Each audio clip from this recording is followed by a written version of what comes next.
Authentication Bypass.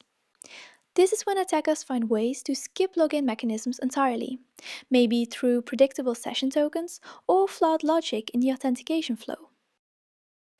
For example, if a site checks authentication client-side with JavaScript instead of server-side, an attacker can just disable JavaScript and walk right in. Implement all checks, especially those related to authentication and authorization, only in the application's backend. Authentication bypass can be mixed up with unauthenticated access vulnerability, but they're actually different things. Unauthenticated access means certain features or data are simply left exposed without any authentication requirement at all, like an admin panel that's accessible to anyone who knows the URL. While authentication bypass involves actively circumventing or breaking through existing authentication mechanisms that are supposed to protect those resources.